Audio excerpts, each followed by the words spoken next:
안녕하세요. 테이버입니다. 2021년 7월 15일 개장전 대피셜 시작해 보겠습니다. 전 새벽에 오늘 좀 기절을 해가지고 오늘은 좀 간단하게 말씀드리도록 할게요. 네, 파월 의장의 인터뷰가 있었습니다.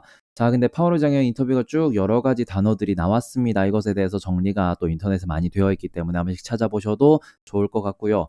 일단 요점을 요약을 해보면은 결과는 이제 파월이 파월했다로 정리할 수 있을 것 같습니다. 파월이 파월했다가 무슨 뜻이냐?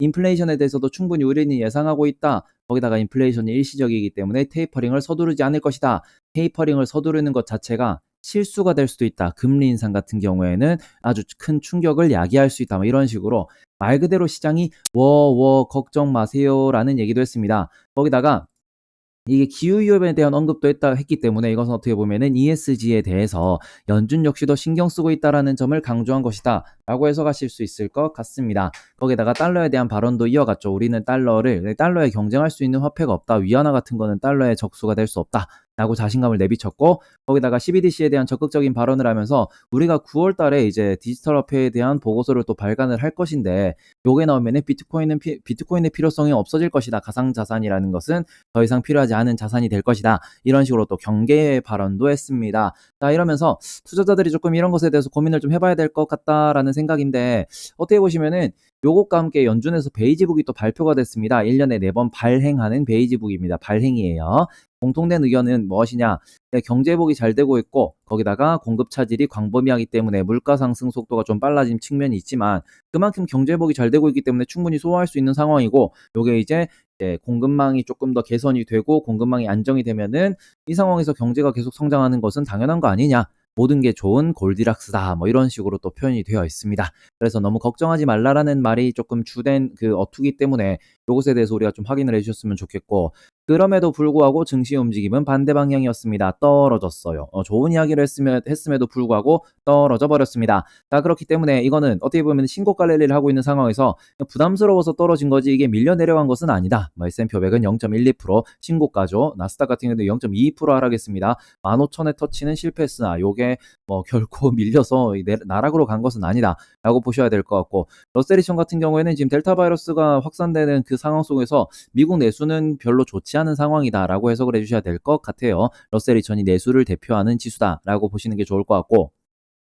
다음으로는 뭐 월마트나 뭐 코카콜라, 펩시콜라 뭐 이런 쪽이 또 실적도 좋았고 앞으로 전망도 좋았고 회복될 것이다라는 의견으로 꾸준히 상승하고 있고, 애플은 매수세가 몰려들면서 2.4% 상승, 거기다가 웰스파워 같은 경우에도 실적이 꽤나 좋게 발표되면서 파란불을 켰습니다. 다만 뱅크 오브 아메리카나 블랙락 같은 경우에는 실적이 좋음에도 불구하고 떨어지는 이러한 좀 모습을 보여줬는데, 이건 어떻게 보면은 2분기에 그 3분기의 실적 자체가 2분기에 미치지 못할 것이다라는 전망이 또 많기 때문에 이러한 의견을 이제 제시하는, 이러한 좀 의견을 말하는 기업들에 대해서 주가를 쭉쭉 떨어뜨리는, 뭐 차익 실현이라고도 이야기하지만 다음 분기 실적에 대해서 조금은 너네 안 좋니? 라고 하면서 떨어지는 상황이 반복되고 있다라고 보셔야 될 것 같습니다. 자, 그렇지만 미국채 10년물은 4.17%나 하락했습니다. 그러면서 1.4가 또 왕창 깨지는 모습도 보여주고 있으면서 매수세가 이어지고 있다. 그래서 돈이 없는 것은 아니다. 시장에 돈이 엄청나게 많은 상황이다라는 점이고요. 그 다음에 이제 국제유가 같은 경우에는 3% 넘게 하락을 했습니다. 그러면서 73달러까지 밀려 내려갔는데,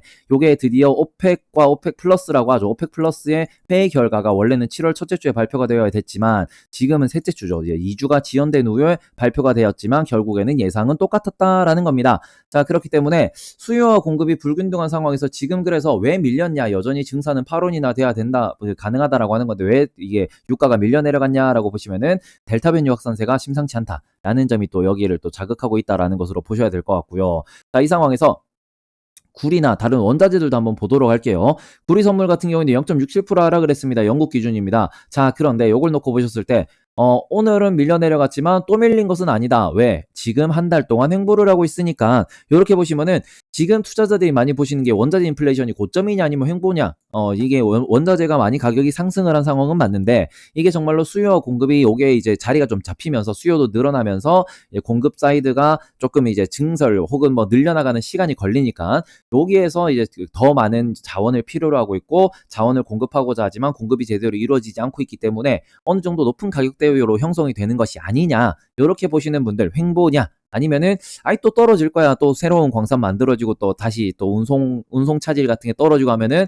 이게 원자재 가격은 자연스럽게 떨어질 거야라고 하면서 지금은 고점일 수 있다라는 요런 의견이 두 가지로 갈리고 있습니다. 자, 그래서 보시면은 논목 같은 경우에는 7%나 떨어지면서 이게 지금 월봉이에요. 월봉 기준으로 보시면은 2020년 주봉이네요. 2020년 초 가격으로 돌아갔다라는 겁니다. 자, 이걸 보시면은 어떻게 보면은 수요 공급 불균형에 사재기가 얼마나 껴있는지를 많은 사람들이 지금 좀 걱정을 하고 있다, 혹은 이것에 대해서 각을 재고 있다. 그렇기 때문에 이제 중앙은행에서도 이런 것들이 시간이 좀 필요하다, 이런 인플레이션에 대해서 여전히 예상은 했던 상황이지만 이런 것들을 시간을 두고 지켜볼 필요가 있다라고 이야기하는 것도 이러한 좀 사재기 수요가 줄어들고 공급망이 재정비가 됐을 때 이런 식으로 또 가격이 하락할 수도 있다라는 점을 참고하셔야 될 것 같습니다. 자, 그래서 원자재 시장을 놓고 보셨을 때 원자재 시장이 거의 횡보 정도 수준이었습니다. 그러면서 한 가지 톡 튀는 게 옥수수 가격이었다 정도로 보실 수 있는데, 옥수수 가격 같은 경우는 최근에 제가 바이오에탄올에 대해서 많이 말씀드리고 있습니다. 영국 기업들이나 아니면은 BP라고 부르죠. 브리티시 페트로늄 이런 데나 아니면 미국에 있는 많은 석유업체들이 본인들의 그 오일, 그러니까 우리가 본인들이 국제유가, 말 그대로 땅 속에서 원유를 퍼내는 게 아닌 바이오 에탄올을 이용해서 새로운 신산업, 친환경 사업을 할 것이다라고 의견을 밝히고 있는데, 그 핵심이 바로 옥수수를 이용한 바이오 에탄올입니다. 그렇기 때문에 옥수수 가격은 계속 고공행진을 이어가고 있다. 이거는 수요와 공급에 있어가지고 수요가 늘어나서 가격이 점점 상승하고 있다라는 점으로 확인하실 수 있을 것 같아서, 가장 중요한 거는 수요와 공급이다라고 다시 한번 기억해 주셨으면 좋겠다라는 거고, 에너지 가격이 어디까지 상승할 것인지도 조금은 체크를 해보셔야 될 것 같아요. 그냥 땅 속에서 파내서 태우는 것보다는 이것을 바이오 에탄올, 곡물을 길러서 기름을 짜낸다, 그게 아니면 태양광을 설치한다, 풍력을 설치한다, 그런 걸 해가지고 전기를 또 다른 수단을 이용해서 저장하고 이송해서 그런 것으로 또 소비를 하려 그러면은 더 많은 자원이 들어가겠죠.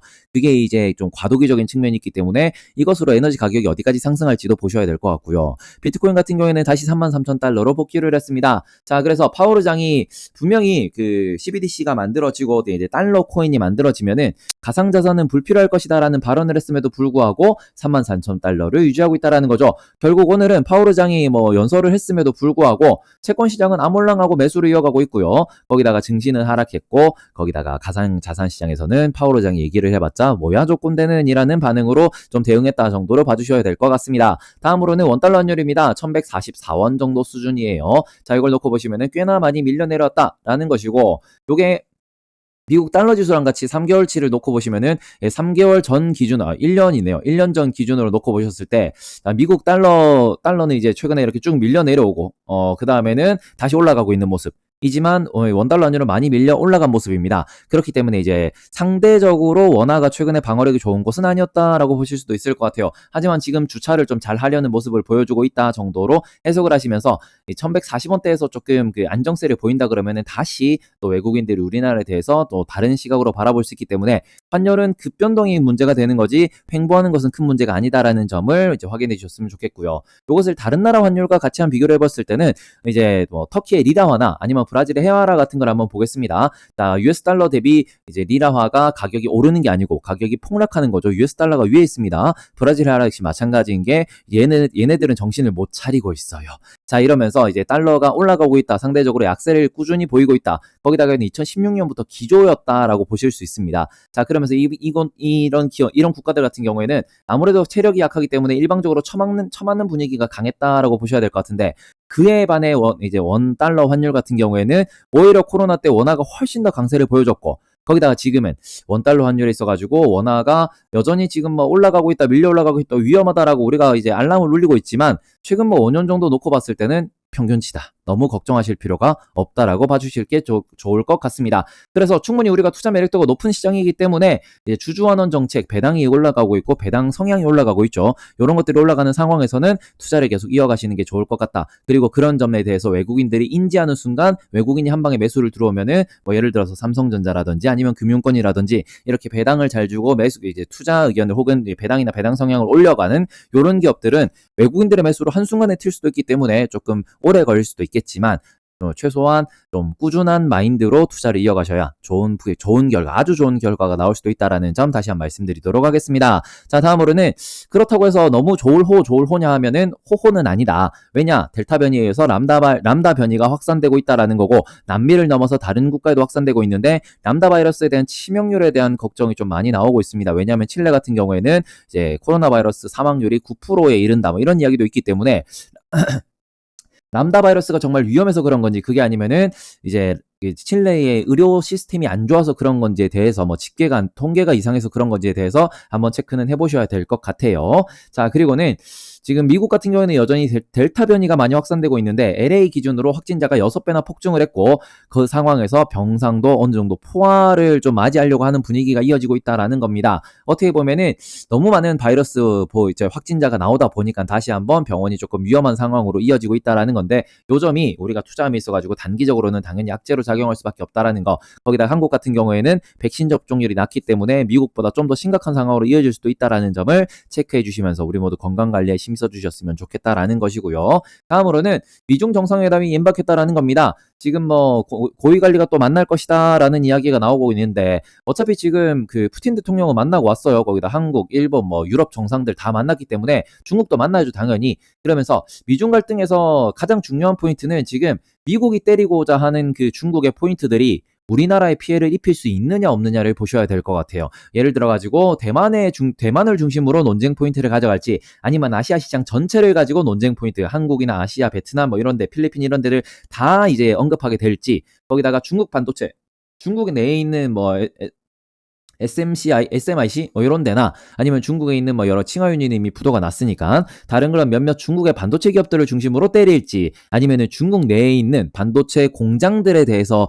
규제를 가할지도 보셔야 될 것 같아요. 왜냐하면은 삼성전자와 SK하이닉스가 중국 내에 큰 공장들이 분명히 존재하기 때문에 중국 내에 있는 반도체 산업 전체를 죽이겠다라고 하면은 이거는 간접적으로 우리나라도 피해를 입을 수밖에 없는 사건이기 때문에 요 점에 대해서 미국의 스탠스를 반드시 확인을 해주셨으면 좋겠다라는 생각입니다. 자, 다음으로는 하반기 우리나라에서 가장 큰 이벤트죠. 삼성전자에서 새로운 이제 글로벌 갤럭시 제품들이 나온다라는 건데, 요것을 보셨을 때는 우리나라가 전 세계에 판매되는 한국 대표 제품인 만큼 많은 기업들이 뭐 카메라 렌즈부터 케이싱, 거기다가 뭐 다른 뭐 액정이나 아니면은 뭔가 터치, 그다음에 뭐 들어가는 여러 가지 PCB 많습니다.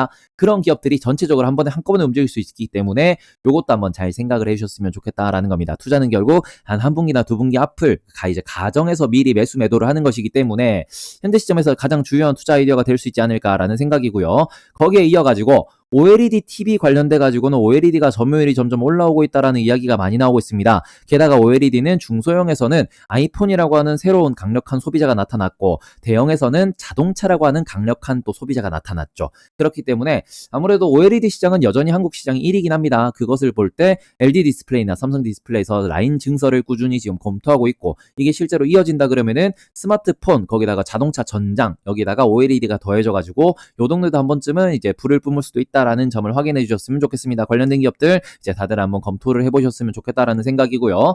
그 다음에 뭐 스마트폰이나 OLED는 호재가 있을 수 있다라는 거지만, 2차 전지 업계에서는 조금은 애매한 목소리가 나오고 있습니다. 이게 최근에 좋은 모습을 보이면서 뭐 미국이 공장을 짓는데, 유럽의 공장을 짓는데 뭐 소재업체가 같이 나간다, 이런 얘기가 나오면서 뭐 5% 10% 많게는 30%씩 급등을 하고 있는데, 요게 찬물을 살짝 끼얹을 수 있는 게 세계 최대 자동차 업체인 폭스바겐에서 중국산 배터리 업체, 중국에 있는 배터리 업체와 함께 차세대 배터리 개발을 협력하고 있다라는 얘기입니다. 뭐 중국을 믿으면 안 된다라는 건 아니겠지만, 폭스바겐 같은 경우에는 아무래도 중국이 최대 시장이고 중국 내에서 폭스바겐의 위상이 상당히 높은 상황입니다. 아우디보다도 폭스바겐이 잘 팔리는 경우가 많아요.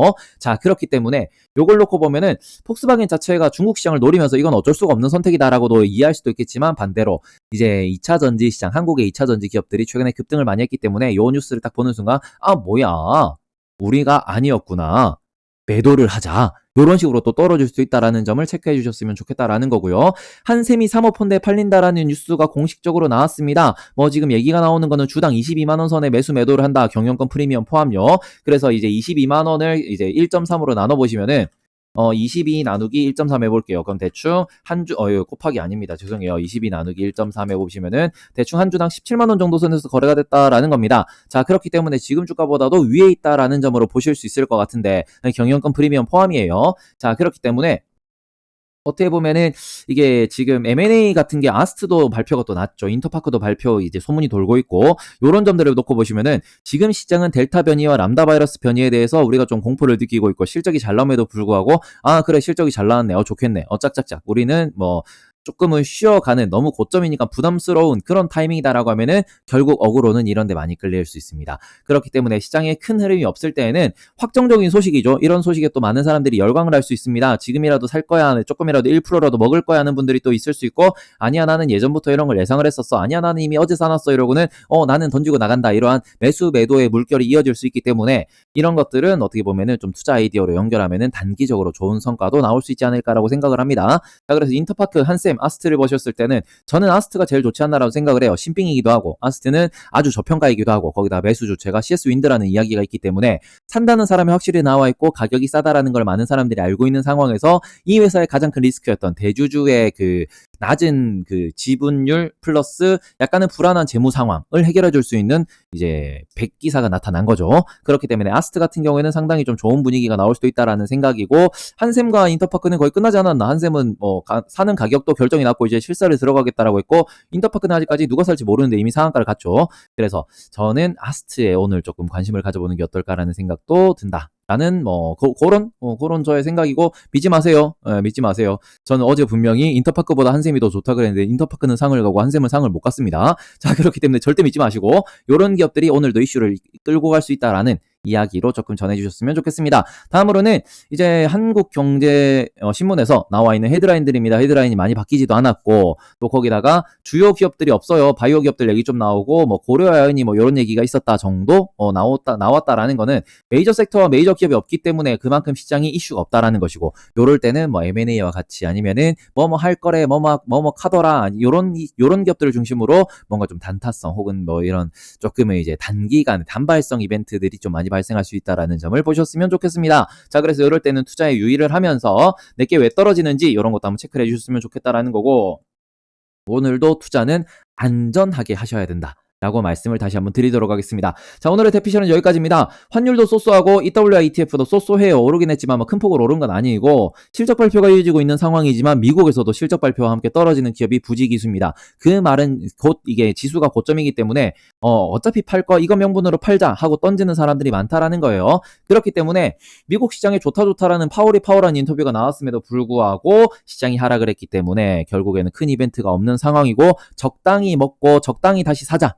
욕심을 많이 부리지 말고 그냥 5%만 보더라도 사고 들어가서 5%가 오르면은 일단 팔고 나오자 마인드의 투자자가 많아지고 있다라고 보셔야 될 것 같습니다. 요게 한 두세 달 정도 이어지고 나면은 또 큰 시장이 나올 수 있죠. 그렇기 때문에 지금은 아직까지는 큰 장이 설 때가 아닌 것으로 보이므로 우리는 조금씩 소소하게 매수 매도를 하셨으면 좋겠다라는 거고 대한민국에서는 뭐 전 세계도 마찬가지겠지만 7월 8월에 초대형 IPO가 많습니다. 그래서 시장에 대해서 불안한 마음을 갖는 분들이 상당히 많아요. 그러니까 정말 단기적으로 투자하시던가 아니면은 8월까지 얼마 안 남았어요. 2, 3주밖에 안 남았어요. 이제 8월 초 중순까지 휴가철이 끝날 때까지 그냥 될 수 있으면 주식 계좌를 안 보는 것도 좋은 아이디어지 않나라는 생각입니다. 자, 그래서 이럴 때 목표 수익률 낮게 잡고 소심하게 투자를 하셨으면 좋겠고 오늘 저녁에도 또 우리 경제와 주식 공부 열심히 하도록 오늘 저녁에도 웃으며 뵙도록 하겠습니다. 모두 좋은 하루 보내세요. 저는 테이버였습니다. 좋아요, 구독, 댓글 많이 부탁드립니다. 빠잉!